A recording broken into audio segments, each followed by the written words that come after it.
It is fantastic to have you with us here this morning. After, I think, if I'm right, 35 years at Microsoft, you've just recently moved on to other things, which I'm keen to talk to you about. But I'd love to, first of all, thanks a million for being here, but I'd love to ask you to just take us through your journey a little bit. That's a long time at one remarkable organisation, but maybe just how you started out and that journey through would be lovely for people to know about, I think. Great, thank you, Anne. Lovely to be here as well. So maybe if I start at the very beginning. So I'm from a working class family. My dad was a motor mechanic, a little bit of an entrepreneur. He opened his own motor business. My mum was a housewife, and I had two older siblings, two brothers. And when I was 10 years of age, my dad tragically passed away very suddenly. And my mum, interesting, because she's one of the role models that I have, but she had left school when she was 13 because her mum had passed away and she was from a big family. So she became the housekeeper for the household for all of her brothers and sisters. So she had no education. So when my dad passed away, she had to go out and find a job. And she went into that kind of housekeeping and cleaning business, eventually setting up a business with her friend for industrial cleaning of schools and things like that. So another entrepreneur underneath all of that. But that kind of drove my motivation for when I was finishing school. I had no intention of going to college. Really wanted to get into the workforce and start to bring money into the household so that my mother wouldn't have to work as hard. So I started off, did a secretarial course straight out of school, went into a small family business in Blackrock that were doing fast food equipment for catering, so fridge freezers, deep fat fryers, that kind of thing. And I did everything in that business, from setting up their accounting system to collecting their children from school to they opened their own restaurant, and I was flipping burgers in the fast food restaurant and hiring the staff and doing the payroll. Until mid-80s, recession hit, they couldn't afford to pay, and again the motivation was to be working and bringing in an income. So in 1986, I think, I saw an advertisement in the Evening Herald with Mary B. Cremen for an accounts clerk in Sandyford, and I lived in Stillorgan, and I thought, why not, go for that. Never heard of the company, joined, and I was employee number 24 in as an accounts clerk. Wow. So it was an amazing start to an unknown company, and a really fun time to join Microsoft, a startup. I was employee number 24.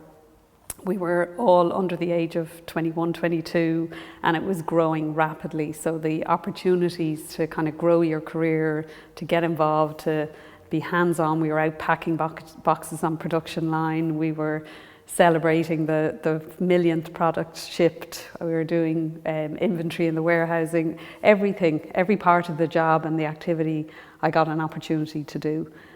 So I spent my first 10 years in finance.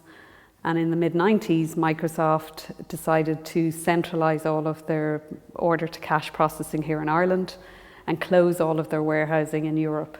So I got onto that project team. We were setting up a Nixdorf computer, and I was the finance lead for that.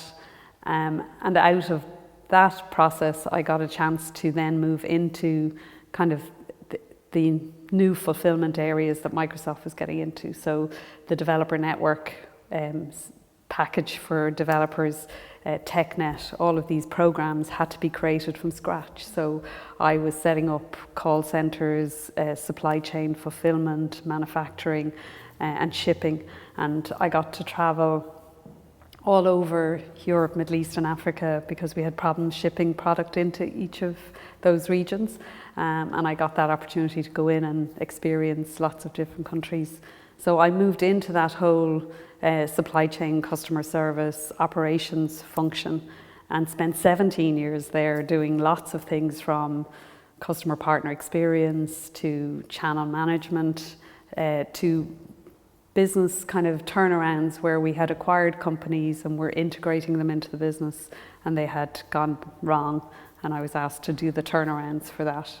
And then when I got to that kind of 27 years, which is a long time, my mum had passed away sadly, and I had pre her passing away, I was going for a job in the US, and the day that I was going for the interview, she had a mini TIA, and I decided that that was obviously a sign to maybe it wasn't the right time to be moving. So I didn't go for the role. And at that kind of stage, I felt like my career was kind of limited or capped in Ireland. And having my mum pass away, I thought, now's the time to take a break.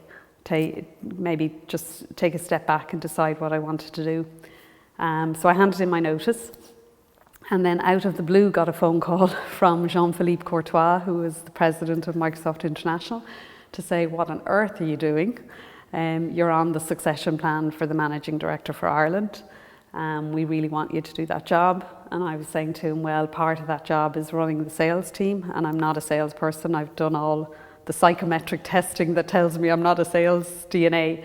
And he said, the company's going to go through massive transformation with our new CEO, Satya Nadella. You have a track record of building senior leaders, of helping transform businesses, and we think you're the right person for the job. And the one thing that clinched it for me was, he said, you know, Ireland is a very small % of the overall revenue for the company. If you screw it up, who cares? And I thought, wasn't that wasn't it a great thing for him to say, to just empower you, go play with it. Like if it's wrong, you know, we're behind you, it's not the end of the world. So I negotiated 3 months off and said, listen, I really need to take the break and I'd like to come back fresh. And I talked to my husband and said, you know, if I go back into the business and after 6 months I really hate it, then the big decision of leaving after 27 years had been made, so I'll give it a try. And I have to say the last 8 years in Microsoft were probably the best years that I've had there. It was an amazing experience. We did some tremendous things, and I'm sure we'll talk about some of those. And it was, we grew the business 35% every year for 7 years, and it was just fantastic.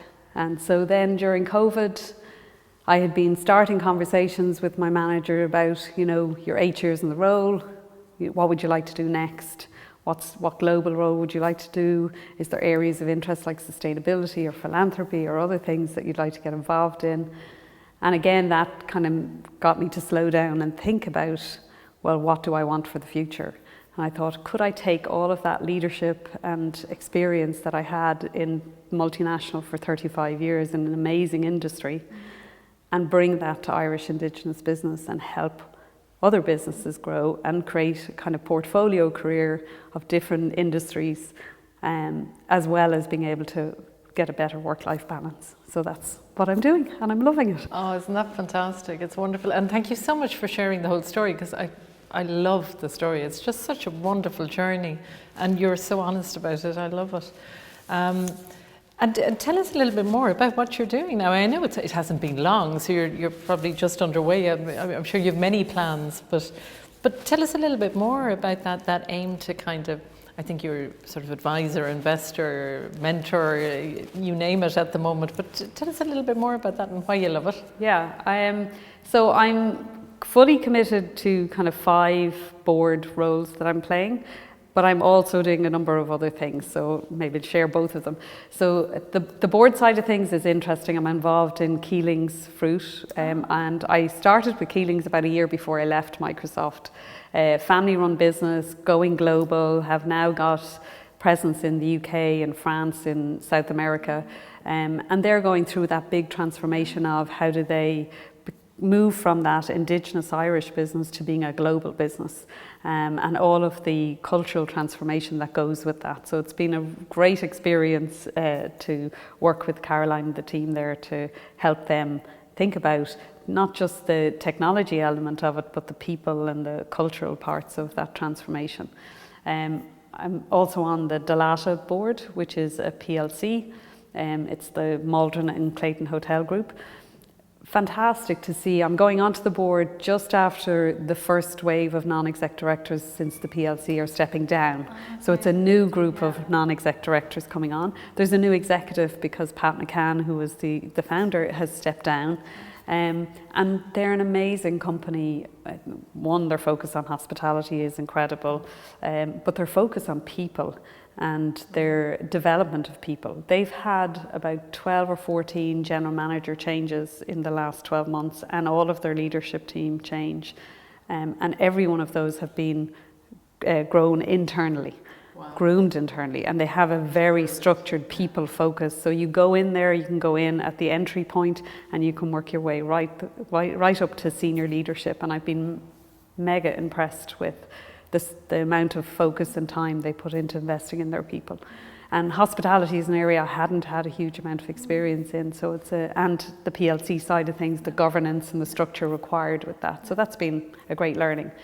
I'm involved in 2, I would say, startup scale-ups. One is Food Cloud, social responsibility company. Isolt is amazing. Female CEO, as is Caroline in Keelings, as is Kira Clancy in Beats Medical, which is the other company. So I've got a little bit of a trend of young female CEOs that I would like to help invest and scale. And they're, for me, fundamentally technology companies. So the platform that Food Cloud have created is now being piloted in South Africa. It's been used by other food banks around the globe. And they have a big ambition to really look at the whole ecosystem around surplus food and how do we make Ireland an innovation hub for that. And then Beats Medical is a digital therapeutics company. I've invested in that personally, but I'm also chairing their board and spending a lot of time with Kira they're at the stage now where they're working with larger pharma. We're looking at all of the commercial side of the business, looking at the people strategy, and then looking at VC investment into that business to help it scale and grow. And then the 5th one is very different. I'm on the public interest body for PwC. And again, that was created by the central bank and the regulator at the time when the banks were in trouble. And there was some question marks about the audit and risk management by the big 4 firms. So they put in these public interest bodies to review that, to meet with chairs of audit committee. But PwC have opened it up to all parts of their business, so not just risk and assurance, but also the consulting side. So we're getting to meet some of the key clients, we're meeting employees, new partners, new senior managers, and really looking at the culture of the business and the compliance and making sure that it's in the public interest that they're working. So that's a really different one. And then outside of that, the ones that I'm other things I'm supporting is Trinity Business School. Got a lot of passion around education and had done with Dreamspace and Microsoft, and being able to continue that has been great. And also with Adapt, which are focused on AI, so I'm on their advisory board. I have to say I'm particularly excited about hearing you passing on all that experience to people like Isolt and Kira, who are wonderful young entrepreneurs. I know them both. I mean, that's got to be invaluable to people like that, to have somebody like yourself, you know, to be honest and helpful and supportive with them must be brilliant.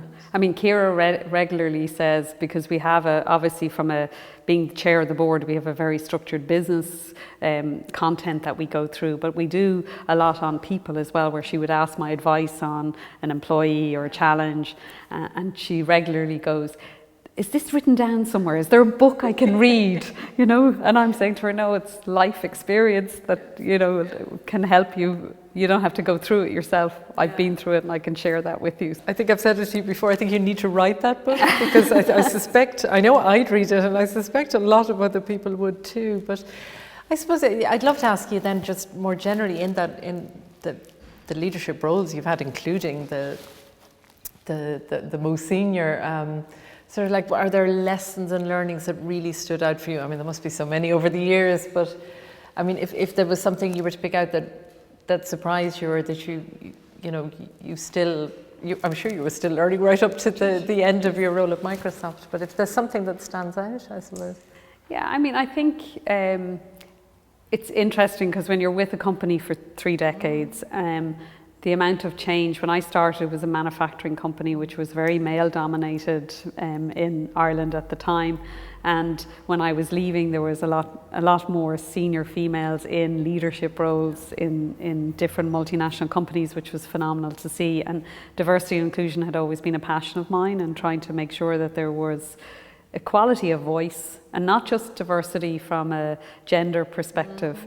I remember going in to take over a team in operations once as I headed up the operations function, and it was all white males, and it struck me that was so shocking at that stage, which is probably 15 years ago now, but even then to me that felt wrong. And we had a lot of multinational employees at the time, and I was saying, how can multinational employees not see their future in leadership? If they don't see it, they can't be it. So I had a very focused mantra on change of the leadership team, and I had brought in somebody from the Netherlands, I brought in somebody from South America, I brought in some female talent, and while I remember going on an off-site where we brought our partners with us for dinner one night, and my husband said to me, "Oh my God, how do all of you actually get work done? Because you're so diverse in just your styles and your thinking process." And I was saying, but that's the exciting part of it, if you can bring that that level of diversity in. So for me, that was a very early learning around how do you bring all of that diverse thought and try and get an environment where people can really bring out their best work and come up with a common purpose that can get to an end result. And all the way through my career, I've been trying to strive to do that. And I've worked with dysfunctional teams and very functional teams in that process, and it's never easy. So as a leader, I kind of have to stay true to my beliefs, my values, and even when it goes off the rails a little bit and it's not working, to really dig in and say, you know, if you believe that that's the right makeup for the team, then keep working at it and keep getting support to work at it. Absolutely, no, I love it. I love it. You must have so many career highlights, but if you could pick one or two that stand out, or even just one. The one that really was a pinnacle for me was probably having the board of Microsoft come to Ireland. The board had never gone outside of the US for any of their board meetings ever, and they're a 45-year-old company. So we invited them to come to Ireland and worked with a lot of stakeholders in the US to make it happen. And they came and spent a number of days with us here, and it was just amazing to have Bill Gates in the room, as well as Satya Nadella, as well as all of the other non-execs on the board. I got the pleasure of presenting to them. We got the pleasure of bringing them to meet government, but also to meet some of the community groups that we had done a lot of work with, and they spent some time in Dream Space, understanding what we were doing there. So that, I have to say, is one of the major ones. And the other kind of one that stuck out was actually opening the building in the big in brand. Sand. Yeah, I mean, I remember I got on the day we opened that building, one of my ex-CFO who had moved over to Asia came back for the opening, and he handed me the email from the company CFO that said we couldn't have the funding to do that building. And we fought to do it and to bring everybody together and to create that one Microsoft campus. And it was just phenomenal on the day. There's photographs of a couple of thousand people hanging from the rafters of that building in the atrium with the Taoiseach and with the executives from Microsoft. It's just an amazing achievement. It's a great legacy. It's a marvelous building, and the Dream Space, for those who mightn't know, you might just explain briefly about what the Dream Space is. Yeah, when we moved into the building, we had this blank space at the front of the building, and we started to talk about what could we do to really drive an impact. And as most of us know, we were seeing declining numbers in STEM, and we weren't really seeing enough females choose STEM. And we did some research to find there was two key stages where children seemed to change.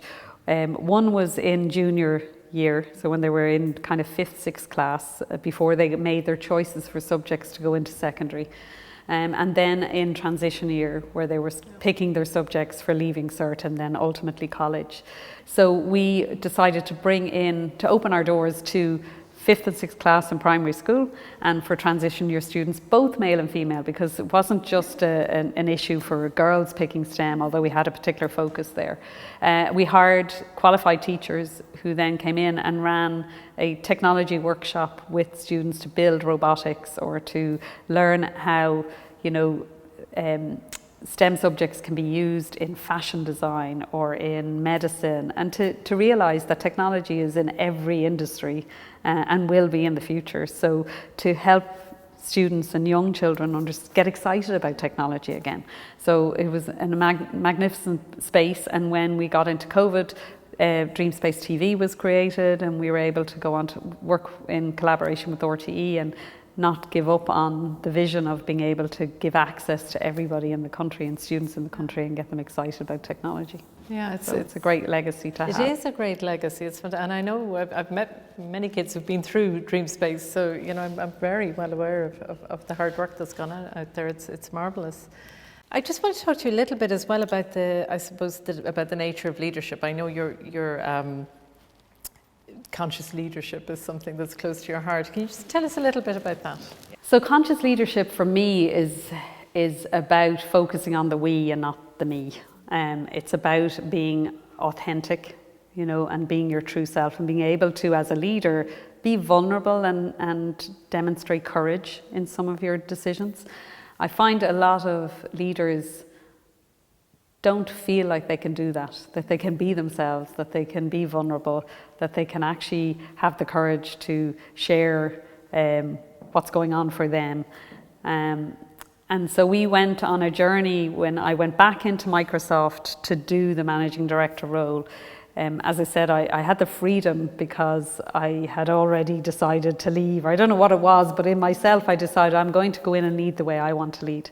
And we got connected with a lady in Cork who you've met, Niamh Gunn, from the Dialogue Code, and we agreed to be a pilot, a corporate pilot for a programme over 18 months that would include a series of experiences of mind, body and spirit. So as well as doing the business work and setting the strategy and setting the priorities, it was also about understanding yourself,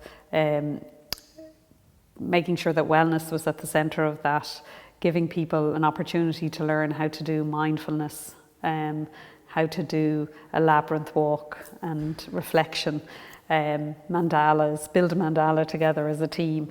So really unusual experiences. And part of the driver for that was Satya Nadella had come out to change the culture of Microsoft, and he talked about the fact that we want to move from being a know-it-all culture to being a learn-it-all culture. And the whole ethos about a growth mindset was fundamental to the new culture he wanted.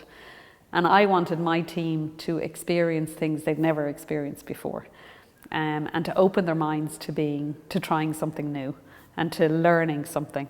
And I knew some people wouldn't like it. I also knew others would embrace it. The result of it was that we had a much more cohesive team that trusted one another. We had a common purpose of a shared goal that we wanted to go after. When I went in to take that team on, they were very much about themselves, individual sales teams, very competitive, competing for resources across the team, no real North Star to go after. And at the end of the 18 months, we had that North Star. We knew we wanted to, Microsoft have an internal competition called a Sub of the Year. So they benchmark all of the countries of similar size against their scorecard, their market share, their revenue growth, their customer satisfaction, their employee satisfaction. And once a year, they recognise the countries that have excelled. And Ireland had never won Sub of the Year, never even come close.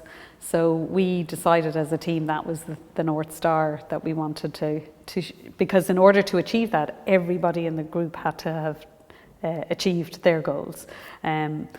And we ended up coming second 2 years in a row and eventually won Sub of the Year. And I'm delighted actually this year, after I've left, the Irish Sub have won Sub of the Year again, which is amazing. Oh gosh. So there's definitely something to it. It definitely works, it sounds like. At the time has flown by. I can't believe it. I just spotted the time there looking down. I suppose, for young aspiring leaders or for, existing leaders who are just starting out on that, if you had, and I'm sure you've many, but if you had one, the most important piece of advice you could give them, what would it be? So when you go onto the airplane, they tell you to put your own oxygen mask on first.